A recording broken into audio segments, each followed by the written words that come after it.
Thank you. Happy to be here.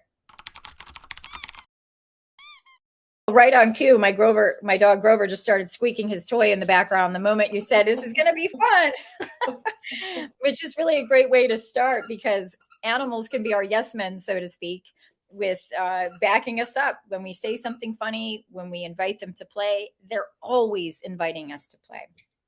And I was actually surprised. Not a lot surprises me as an animal communicator, but how funny they are is something that took me back a little bit when I started doing this professionally and went from talking with, I hope he doesn't do that the whole time. What a little stinker.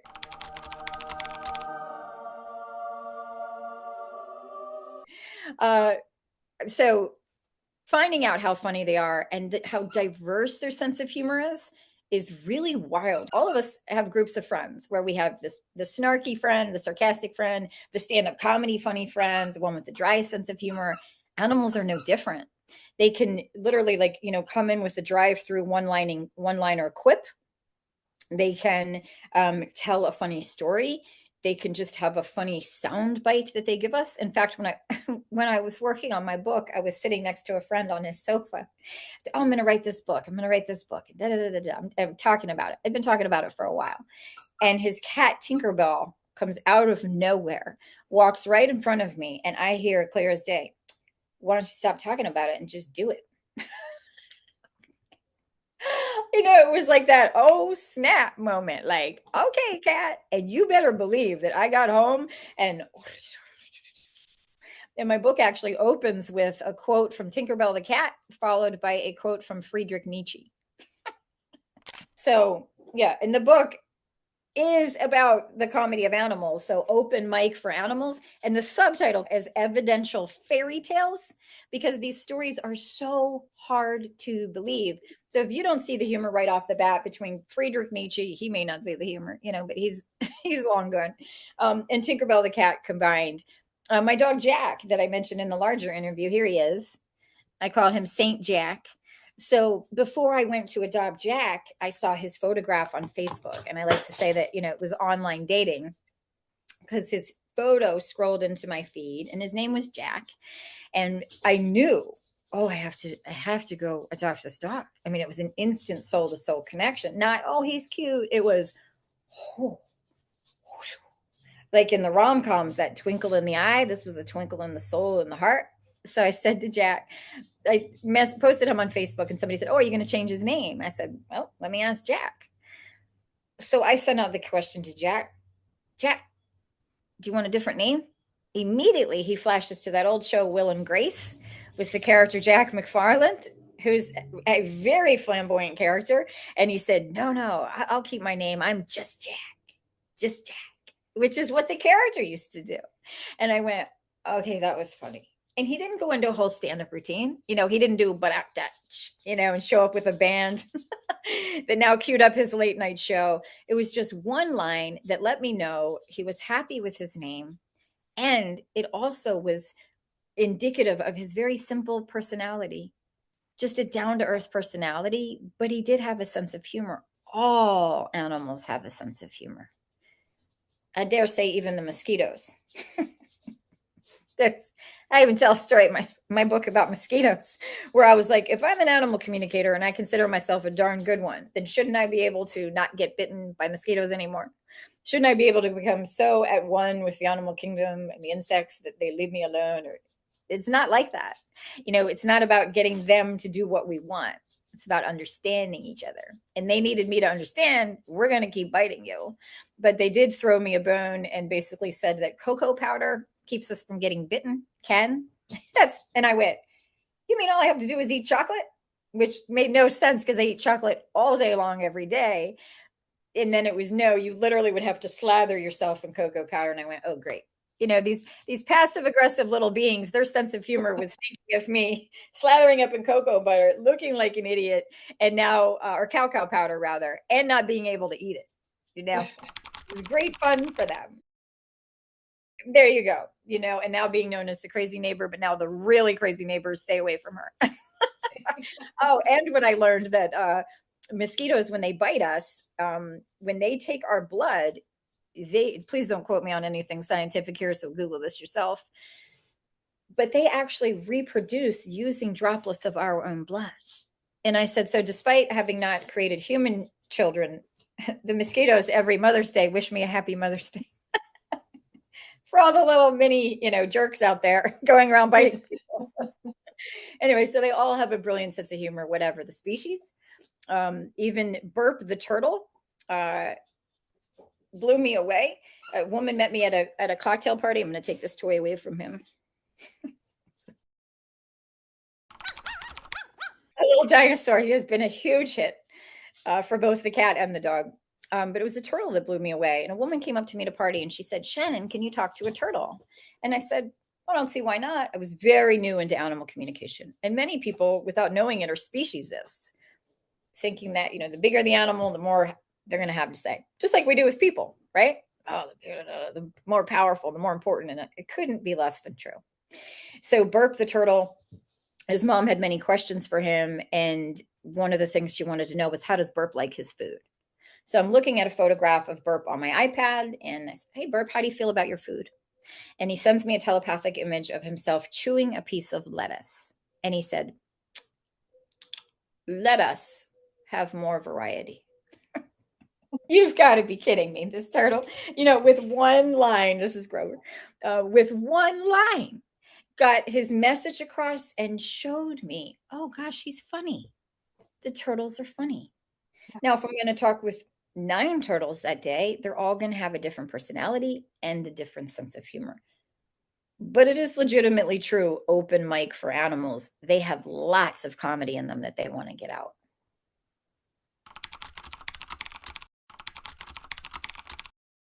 Yeah, it really is. It's, well, 2 things. It's absolutely part of their essence and part of their personality, part of their soul. Humor is not limited to only human beings. And I do mean humor, not just entertaining. All of us know that animals are very entertaining. They're playful, they're silly, they're fun, they love to make us laugh. That's one thing. It's phenomenal quality.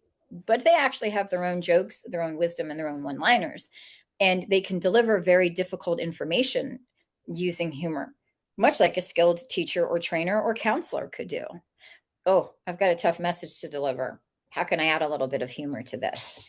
And I was doing a reading for someone, and the woman said, I'm going to call her Susan, what does Fluffy think of Steve, this guy that she was dating? I asked Fluffy. Fluffy comes back immediately with, have we smelled this skunk before, Susan?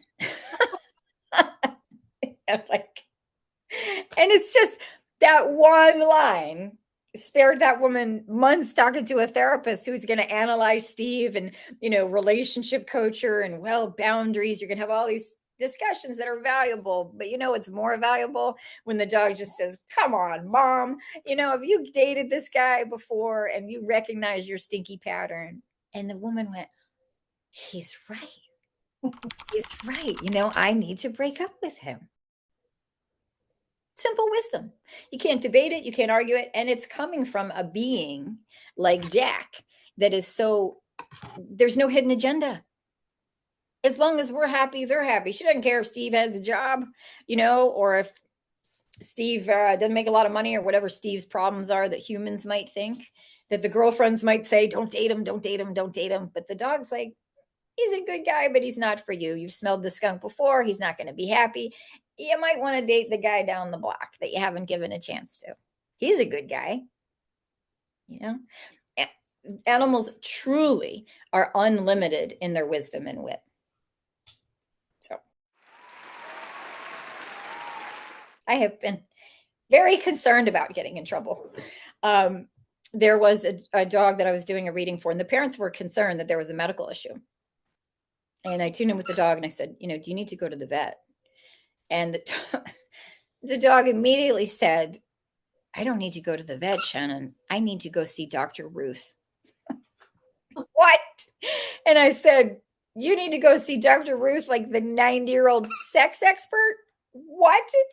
And then I went, now not a lot embarrasses me, but this was a little bit of a challenge when I went. These people have paid good money to come and see a professional animal communicator, and I'm about to tell them that their dog is encouraging them to go see Dr. Ruth.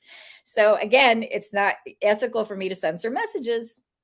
I have to deliver exactly what I hear as I hear it. And so I said, well, the good news is your dog doesn't need to go to the vet. The other news is your dog is insisting that you go see Dr. Ruth. And it was a husband and wife, and the couple went, oh my gosh, Shannon. They said, we were just talking about Dr. Ruth last night and how our sex life could really use a tune up. So I can't embarrass easily. I have to really be willing to show up. Number one, I don't want to, as a fellow comedian, I don't want to mess up an animal's jokes. And number two, does it matter how much it makes me blush? I still have to deliver the message. I had another situation where there were two dogs that were fighting, just fighting and fighting and fighting. And they couldn't even be in the same room anymore.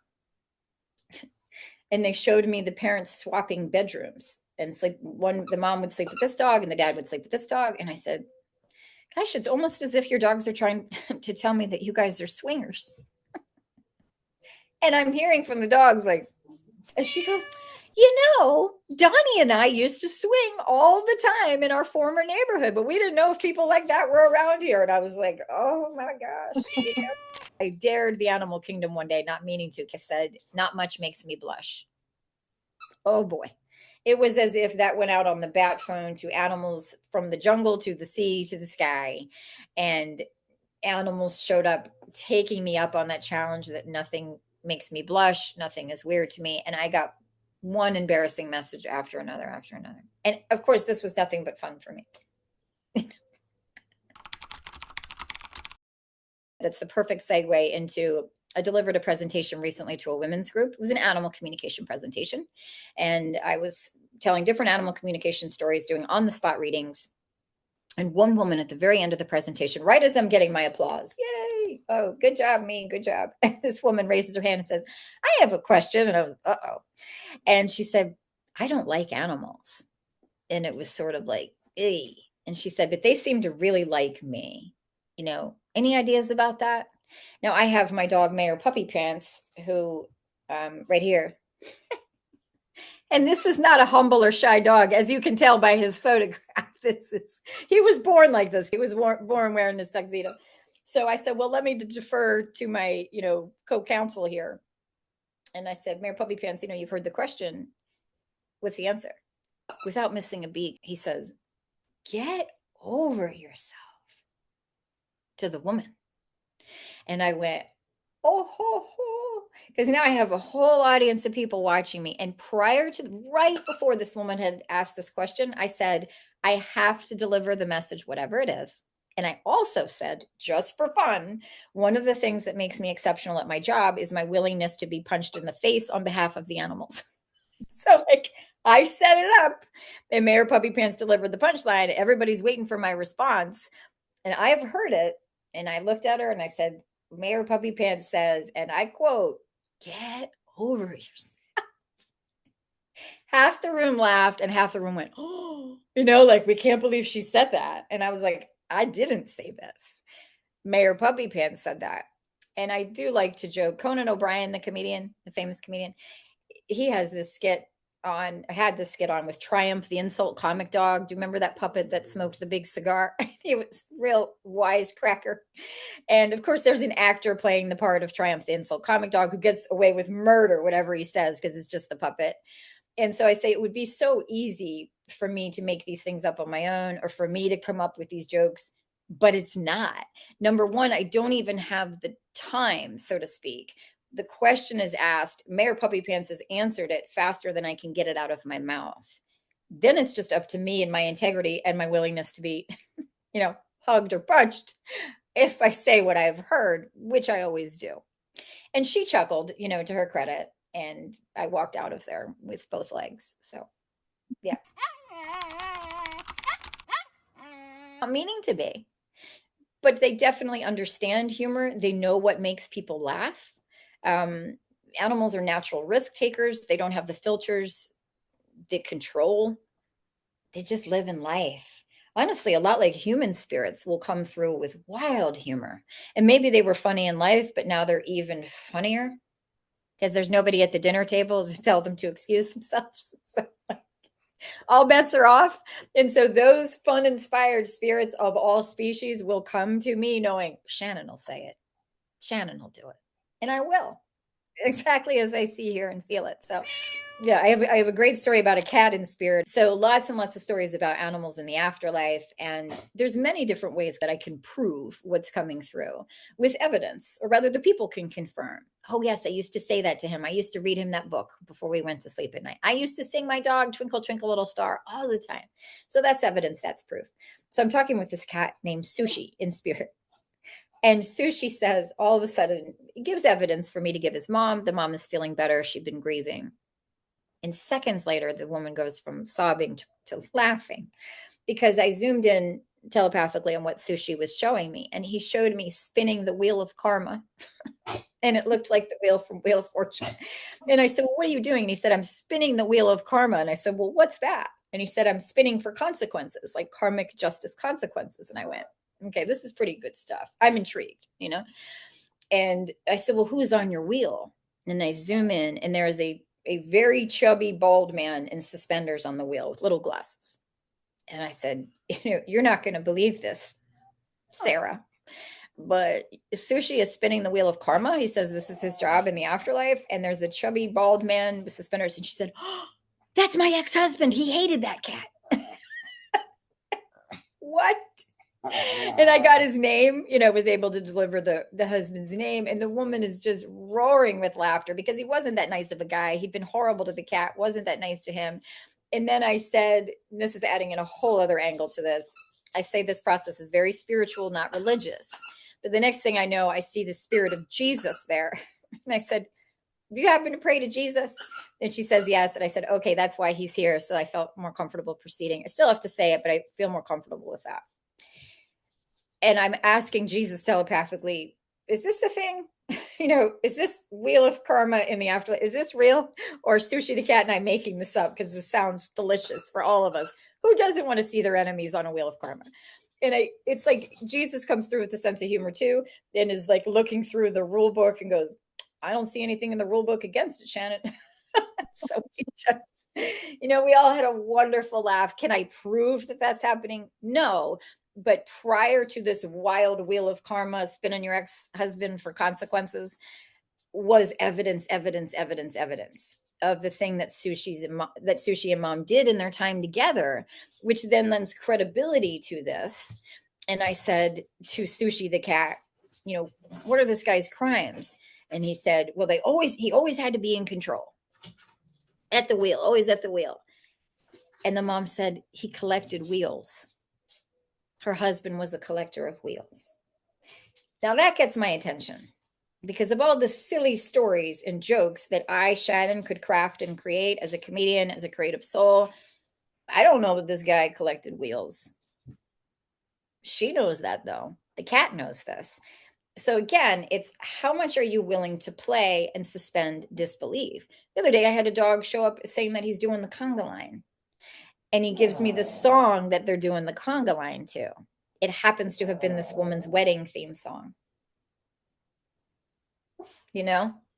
So I'm going to go ahead and say that if you're the person who says, oh my gosh, that's exactly what my dog would be doing. He'd be doing the conga line.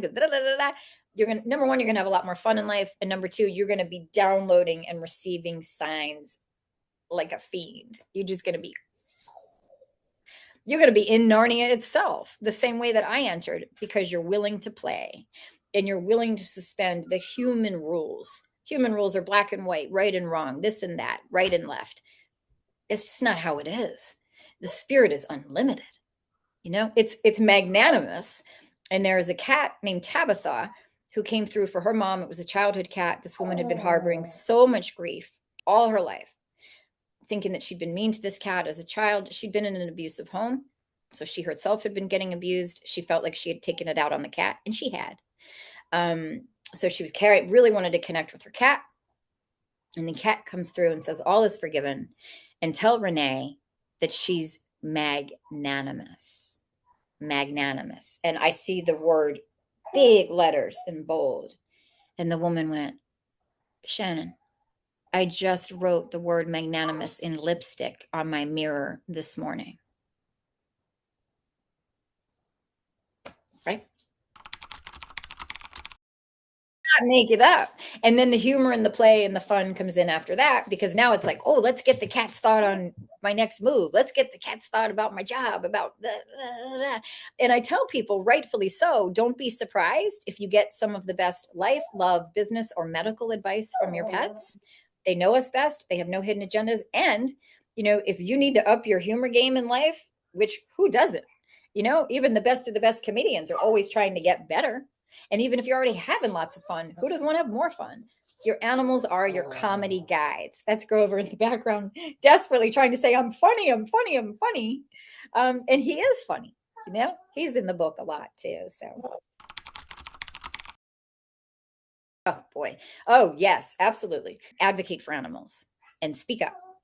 So you can use humor to help promote the cause of animal welfare, animal rights, and adoption. Mayor Puppy Pants' photo that I showed here, he was first dressed in this outfit when I took him to co-MC a furry fundraiser with me at an SPCA.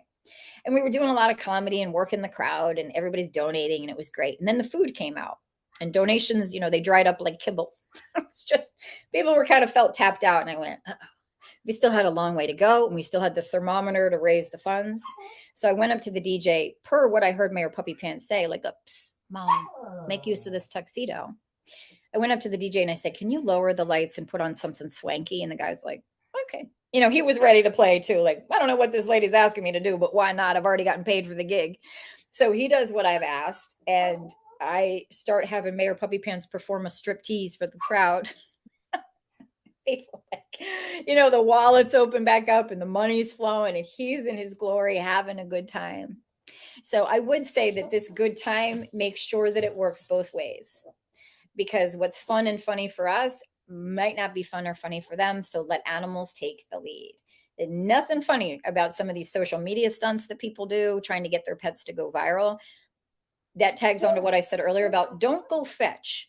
Don't go try to be funny. Don't go try to become famous. Look at your pets and say, what's fun for them? Is it fun for them to sit out the window and watch birds? Then you know what I'm going to do? I'm going to sit here and watch birds with them. And you know what's going to happen? You're going to hear something wildly wise and wildly funny that they say, simply by being present with them and being open to the energy of play. You don't have to force it to happen. You don't have to make it happen. There's a line in my book about how trying to force a connection with your animal or spirit is a lot like trying to force an orgasm. More that it's not going to happen. And it's actually a frog that tells the story. And he says, just relax, ribbit, repeat. Don't try to make anything happen. And it's more likely to happen. It's the same with anything that you're trying to manifest in life. A joke from your animal, a funny one-liner, but they will give it to you. Acknowledge them. Start asking yourself, how can I up my comedy factor with my animals? Most importantly, how can I make them laugh? How can I be silly? We see parents trying to make their newborn babies laugh, right? The joy that comes across a parent's face of getting the baby to smile and tickling them, or here comes the airplane. What can you do with your animals that makes them laugh? When I do Zumba, Grover in the background here loves it.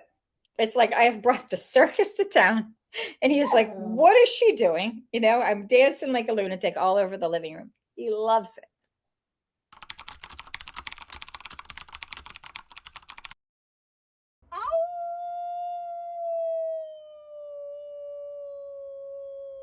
Loving them for who they are. That's it right there. That's it right there. Don't force them to be anyone that they're not. And I do see that happen. People, just like parents project onto their human children what they want them to be, who they want them to be and achieve. Maybe your dog doesn't like agility.